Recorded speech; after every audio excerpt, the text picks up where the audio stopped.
कहलु what is hacker? Hacker is a person who breaks into a computer system.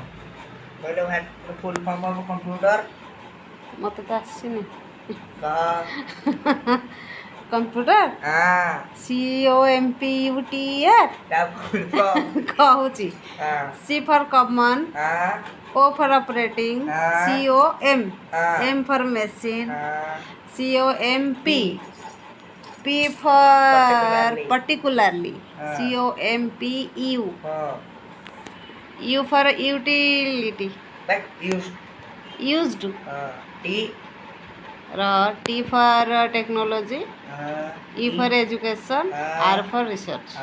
Okay, ठीक है? हाँ कहलो active ର full form मते जଣା नहीं. फाइल ट्रांसफर प्रोटोकॉल कहलो HTML ର full form तू कहनु हाइपर टेक्स्ट मार्कअप लैंग्वेज कहलो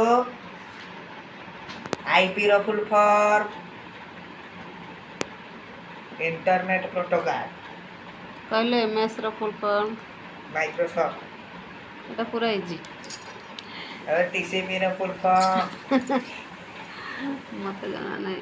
ट्रांसमिशन कंट्रोल प्रोटोकॉल अच्छा कहलो व्हाट इज फायरवॉल तू कह.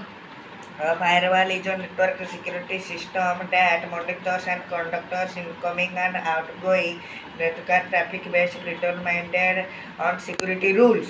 एई थरो जते MCQs अछि सब पढ़ी छ ए जो प्रिंट आउट पढ़ाई छी MCQ तो पढ़ आ को दिन पढ़िबो कहलो साइबर क्राइम कौन तू कहनु cyber crime encompasses any criminal act dealing with computers and networks कहलो कंप्यूटर एथिक्स कौन देखि गिरी कह नहीं टोटल देखने क्वेश्चन निजे कह मते अन्य के आंसर कह.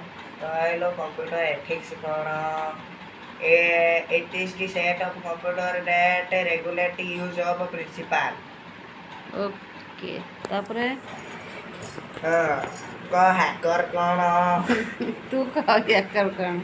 hacker is a person who hacker is a person who breaks into the computer system अच्छा कहलो क्रैकर कौन तू कह. cracker are people who hack the system by breaking into the violating and some bad intentions अच्छा कहलो HTML ର full form कौन मते जଣା नहीं. हाइपर टेक्स्ट मार्कअप लैंग्वेज कहलो HTML ର नोटपैड कौन